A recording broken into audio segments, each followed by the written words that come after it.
Hello, আজকে আমি রান্না করছি দুপুরে মাছ।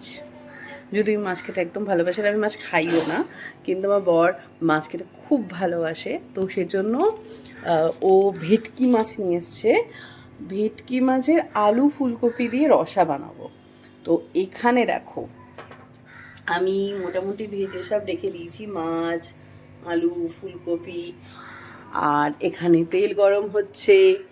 তেল গরম, এই যে দেখা যাচ্ছে তো? হ্যাঁ, আসলে আমি ফ্রন্ট ক্যামেরাতে করছি তো, ঘুরিয়ে দেখতে বুঝতে পারছি না দেখা যাচ্ছে কিনা। এই দেখো, তেল গরম হচ্ছে, এখানে সব ভাজা করে রাখা। আর এখানে রয়েছে টমেটো। আর হচ্ছে মশলাটা না আমি এরকম গুলিয়ে রাখি, তোমরা রাখো কিনা আমি জানি না, আমি এটা গুলিয়ে রাখি, এটা আমি মায়ের থেকে শিখেছি। আর আছে ধনে পাতা, ধনে পাতা দিতেই হবে। আরও অনেকটাই আছে, আমি একটুখানি তুলে দেখালাম। এই যে, তো দেখা যাক কেমন হয়েছে, মানে কেমন হতে চলেছে, হয়েছে না হতে চলেছে,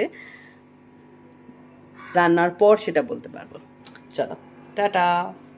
মাছের ঝোল রেডি। এটা এরকম দেখতে হয়েছে, জানি না কেমন খেতে হয়েছে, আশা করি ভালোই হয়েছে।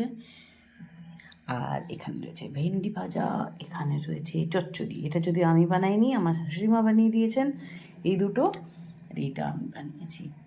আর এখানে রয়েছে ভাত। চলো, টাটা।